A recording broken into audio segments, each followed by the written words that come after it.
Last হচ্ছে আমরা ল্যান্ডসেটের USGS website থেকে একটা নোয়াখালীর একটা ইমেজ ডাউনলোড করেছিলাম। তো আজকে আমরা ওইটার অ্যানালাইসিং বা প্রসেসিংটা দেখব।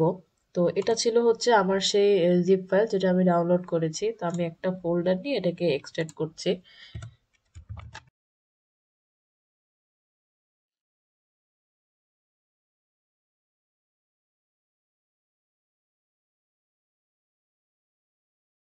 এটা এক্সট্রাক্ট করার পর হচ্ছে যে ছবিগুলো আসবে বিভিন্ন ব্যান্ডের ছবি, প্লাস এখানে দুইটা হচ্ছে নোটস আছে কিছু, এটাতে ডাবল ক্লিক করলে আমরা কিছু ইনফরমেশন ওরা দিয়েছে সেই ইনফরমেশনগুলো রিড করতে পারবো। এখানে বিভিন্ন ব্যান্ডের লিস্ট, ব্যান্ডের নাম্বার, প্লাস যে প্রজেকশনের ইউনিট, ডেটাম, এগুলো সব হচ্ছে ওরা এখানে নোট করে রেখেছে। তো আমরা এটাতে ক্লিক করে জানতে পারবো যদি আমাদের দরকার হয়। আমরা এখন সিম্পলি আর্ক ম্যাপ অন করে আমরা এটা এই ফোল্ডারটাকে কানেক্ট করে কাজ শুরু করব।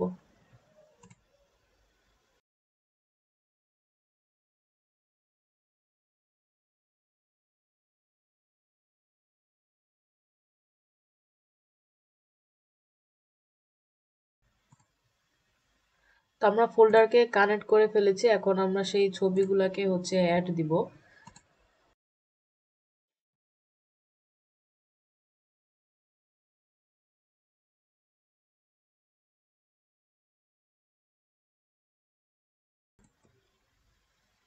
তো আমি যদি এখানে যাওয়ার পর দেখি যে এখানে বেশ কয়েকটাই ছবি আছে, মানে অনেকগুলো ছবি, বাট আমার কিন্তু মেনলি হচ্ছে ব্যান্ডের ছবিগুলো লাগবে। তো আমি আসলে ব্যান্ড ধরে সিলেকশন করলেই আই গেস ভালো হয়।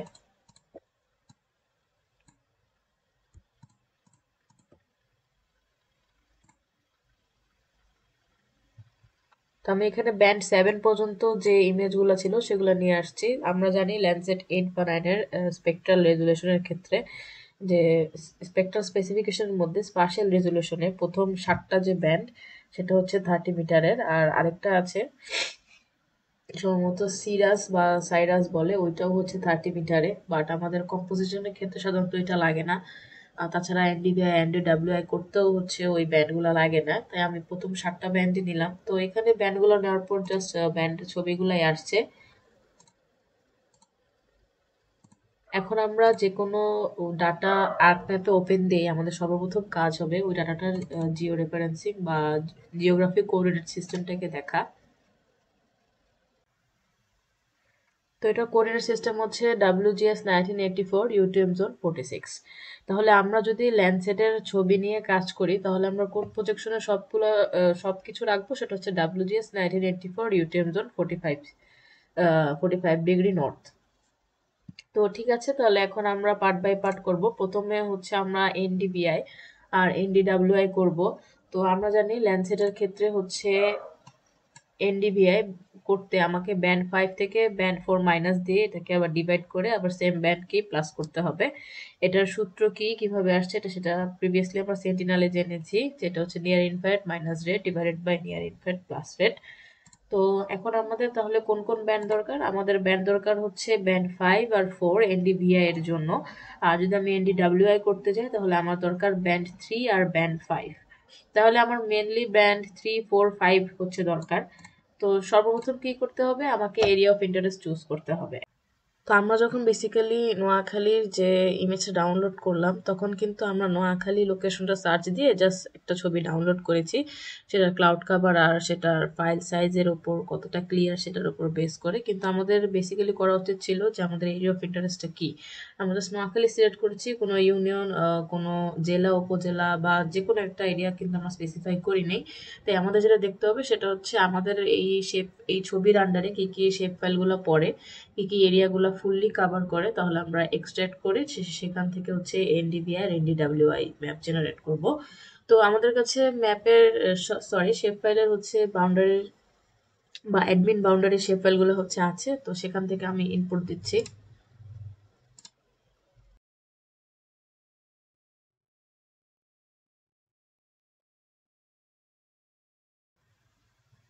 যেহেতু আমি সবকিছু ল্যান্ডসেটের যে জিওগ্রাফিক কোঅর্ডিনেট সিস্টেম সেভাবে রাখতে চাচ্ছি, তাই আমি লেয়ারকে হচ্ছে সেই জিওগ্রাফিক কোঅর্ডিনেট সিস্টেমে নিয়ে যাব। তো আমরা লেয়ারে ক্লিক করে আগে দেখি সেটা কিসে আছে। তো এটা অলরেডি 46-এ আছে।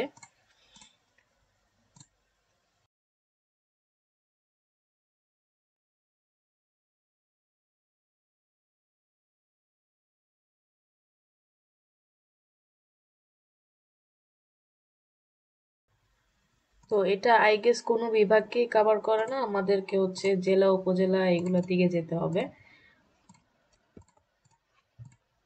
তো এখানে বেশ কয়েকটা এরিয়াই হচ্ছে ছবিটা কভার করছে, এখান থেকে আমরা যে কোনো একটা শেপ ফাইল নিয়ে করতে পারি। বাট যদি দেখি যে কিছু শেপ ফাইল বা কিছু এরিয়া ফুললি কভার করে নাই, তো আমরা চেষ্টা করব, আমি যদি এই মাঝের এই অংশটা নেই তাহলে আমার এনডিবি আর এনডিডাব্লিউআই করতে খুব ইজি হবে, বা আমি যেহেতু ওইখানে ওয়াটার বডি আছে, তো আমি এটা ইজিলি সিলেক্ট করার জন্য বা এই শেপ ফাইলটা কোন এরিয়া জানার জন্য সেটা যে টেকনিক সেটাও আমরা জানি, সেটা হচ্ছে আমি এটা লেভেলিংকে অন করে দিব, এটা লেভেলসটাকে অন করব।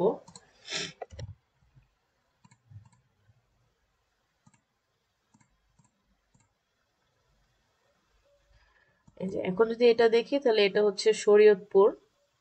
তো আমি শরীয়তপুরকে তাহলে আমি এক্সট্রাক্ট করে ফেলি।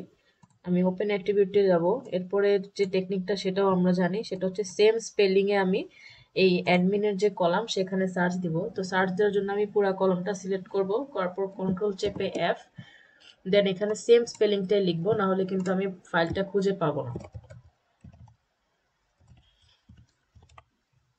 টেক্সট ম্যাচে দিব হোল ফিল্ড আর সার্চে দিব অল, তারপর ফাইন্ড নেক্সট। এখানে পাচ্ছে না, তার মানে আমরা কিছু একটা ভুল করেছি, এই যে আমি এখানে টি দিয়েছি। এই যে ফাইল পেয়ে গেছে। এখন আমি এটাকে এক্সট্রাক্ট করব, সে ডাটা, সরি এক্সপোর্ট করব। এক্সপোর্ট করতে আমাদের অবশ্যই এখন আমরা ডাটা ফ্রেম দিব, কারণ আমরা চাচ্ছি সবকিছু 46 এ হোক আর সবকিছু ল্যান্ডসেটে জিওগ্রাফিক কোঅর্ডিনেট সিস্টেমে হোক।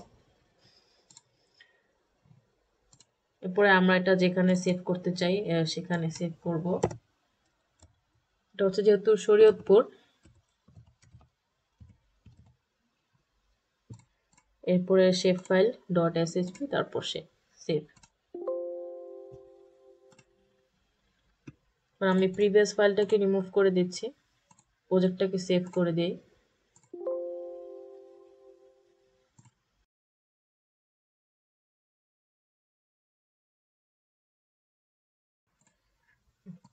এখন হচ্ছে আমার এরিয়া অনুযায়ী যে শেপ ফাইল সেটাকে আমি পেয়ে গিয়েছি। এখন যে কাজটা করতে হবে সেটা হচ্ছে আমাকে প্রত্যেকটা ব্যান্ড গুলাকে মাস্ক করতে হবে। তাহলে আমার ব্যান্ড দরকার হচ্ছে 3, 4, 5, তো বাকি ব্যান্ডের আমার দরকার নেই। হতে পারে সেটা কম্পোজিশন করার সময়, বাট এখন যেহেতু লাগবে না তাই এখন আমি রিমুভ করে কাজটা করি, তাহলে দেখতে অনেকটা ক্লিন লাগবে।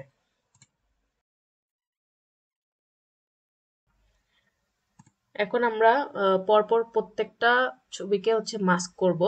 তো আমি জাস্ট গো থ্রু করে যাচ্ছি, মাস্কিং এর একটা সেপারেট ভিডিও আছে, লাগলে আমরা সেই ভিডিওটা অন করে দেখে নিতে পারি।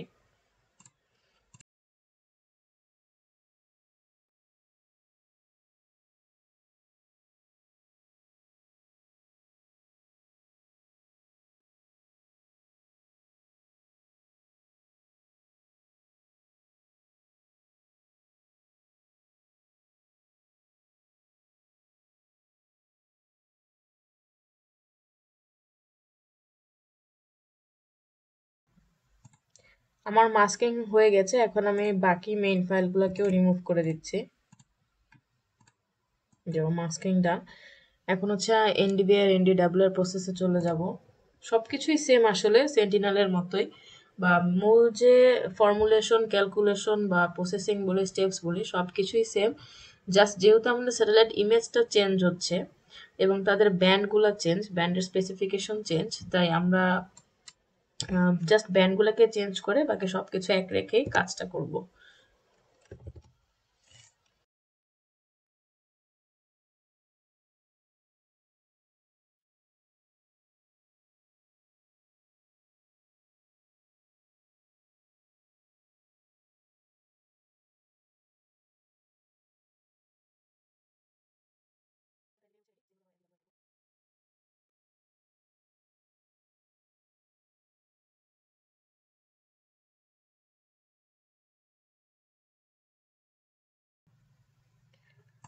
এনডিভিআই আর এনডিডাব্লিউআইও হচ্ছে আমাদের রেডি। এখন আমরা এটাকে ক্লাসিফাই করতে পারি।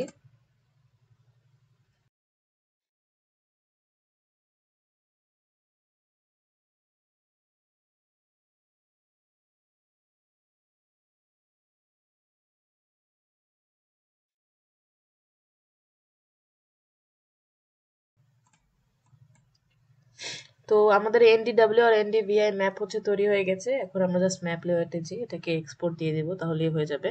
তো এর পরবর্তীতে যেটা কোশ্চেন হতে পারে সেটা হচ্ছে এলইউএলসি করা আর বা ব্যান্ডগুলোকে কম্পোজিট করে ট্রু কালার আনা। তো সেটাও সেম প্রসেস, সেটাও আমরা রিপিটলি যাব। কম্পোজিট করার জন্য প্রথম যেটা দরকার সেটা আমরা শিখেছি যে সেম স্পার্শিয়াল রেজলিউশনের ব্যান্ডগুলোকে কম্পোজিট করতে হবে। এখন ল্যান্ডসেটের টোটাল ল্যান্ডসেট 8 বা 9 এর টোটাল ব্যান্ড হচ্ছে 11টা। এর মধ্যে প্রথম 7টা হচ্ছে 30 মিটার রেজলিউশনের, আর এরপরে যে আরেকটা ব্যান্ড আছে সেটা মানে টোটাল মিলে 8টা হচ্ছে 30 মিটার রেজলিউশনের। তো আমাদের প্রথম 7টা নিয়ে আমরা কম্পোজিট করতে পারি, তাহলে ট্রু কালার শো করতে পারে। কিংবা আমরা যে ভিজিবল রিফ্লেক্টেন্স যে রেডিয়েশনগুলো ব্যান্ডগুলো আছে ওই ব্যান্ডগুলোকে নিয়েও আমরা ট্রু কালার ইমেজ কম্পোজিট করে বের করতে পারি। তো আমরা দেখি আমরা যে 30 মিটার রেজলিউশনের প্রথম 7টা ব্যান্ড আছে আমরা সেই 7টাকে একসাথে নিয়ে কম্পোজিট করব, তারপরে দেখব যে ট্রু কালারটা শো করে কিনা। তো কম্পোজিট করার জন্য যে টুলটা লাগবে সেটা আমরা জানি। এখন কম্পোজিট আমরা জানি মাস্কিং বা ক্লিপিং কখনো আমরা আগে পরে করব না, কম্পোজিশনের পরে করব না, কম্পোজিশনের আগে করব। তাহলে যেখানে আমার মাস্কিং আছে 3 4 5, তার মানে আমার আরো বেশ কয়েকটা ব্যান্ডকে মাস্কিং করতে হবে। তো আমরা বাকি ব্যান্ডগুলোকে হচ্ছে নিয়ে আসি।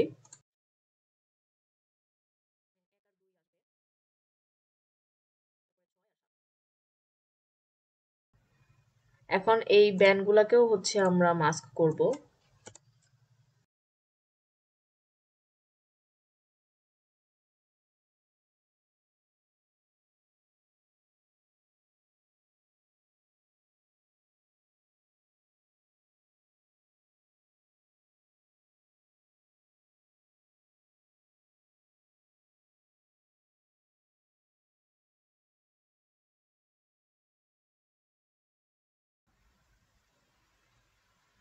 তো আমাদের বাকিগুলো মাস্কিং শেষ, আমরা অরিজিনাল ফাইলটাকে রিমুভ করে দিচ্ছি।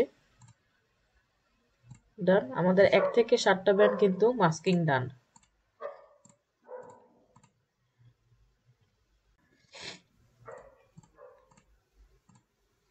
এখন আমরা হচ্ছে এগুলাকে কম্পোজিট করব। কম্পোজিট করার টুলও হচ্ছে জানি আমরা।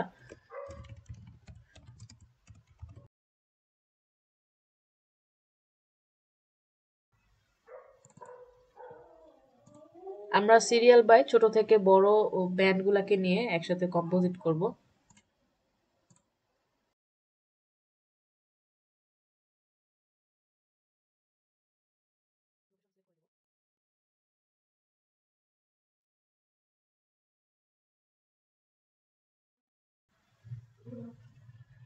আমাদের কম্পোজিশন হচ্ছে ডান। তো আমরা দেখতে পাচ্ছি কম্পোজিশন চলে আসছে। এখন আমাদের ট্রু কালার সম্ভবত 432 দিলে আসার কথা। তাও আমরা ক্রোমে যাই।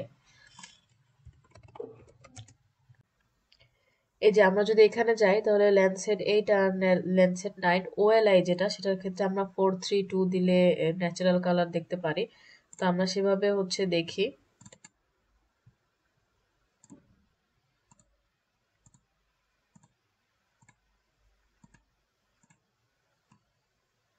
তো এটা হচ্ছে বেসিক্যালি ন্যাচারাল কালার,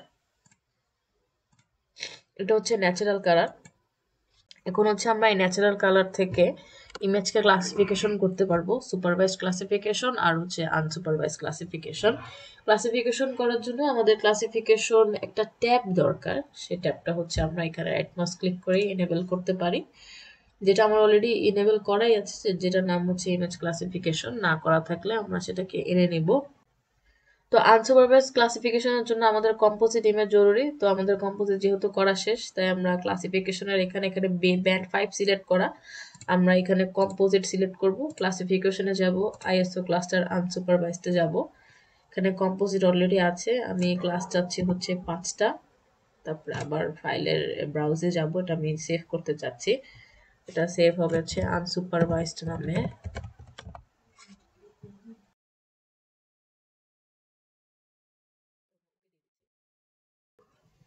তো আমাদের ইমেজ ক্লাসিফিকেশন করা হচ্ছে শেষ। এখন আমরা ছবির মাধ্যমে বা বেস ম্যাপ এনে বা ট্রু কালার ইমেজকে দেখে হচ্ছে আমরা এই যে আনসুপারভাইজড হলো 5টা ক্লাস, এটাকে আমরা লেবেলিং করতে পারি। তো প্রিভিয়াসলি যেহেতু আমরা দেখেছি তাই আমি সেটা প্রসিড করছি না। এখন আমরা হচ্ছে সুপারভাইজ ক্লাসিফিকেশনে মুভ অন করব।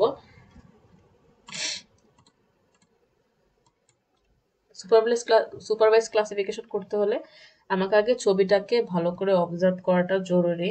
তো এটা হচ্ছে শরীয়তপুরের। এখানে আমরা বুঝতেই পারছি যে মোটামুটি ভালো একটা ভেজিটেশন কাভার কিন্তু এখানে আছে।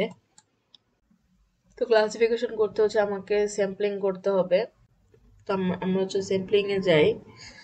স্যাম্পলিং করার জন্য ট্রেনিং স্যাম্পল ম্যানেজারে যাব। যাওয়ার পর হচ্ছে এখানে যে পলিগন আছে সেটাতে ক্লিক করব, করে আমরা স্যাম্পল করব।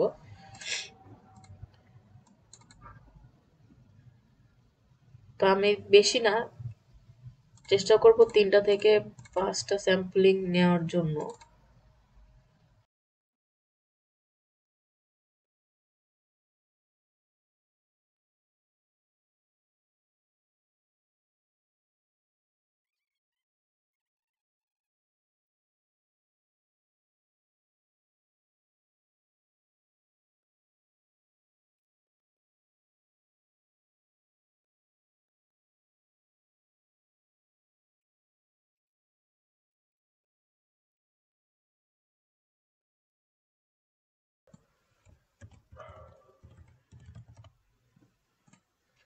তো আমি হচ্ছে বেশি না, 3টা ক্লাসে হচ্ছে এটাকে ডিভাইড করেছি।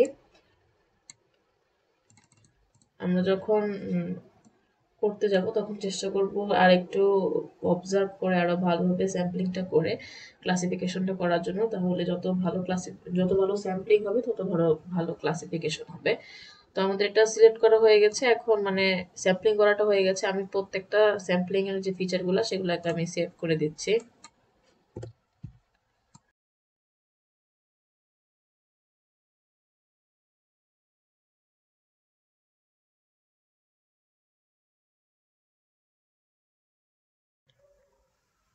এখন হচ্ছে আমি আবার ক্লাসিফিকেশনে যাব, তারপরে ইন্টারেক্টিভ সুপারভাইজড ক্লাসিফিকেশনে ক্লিক করব।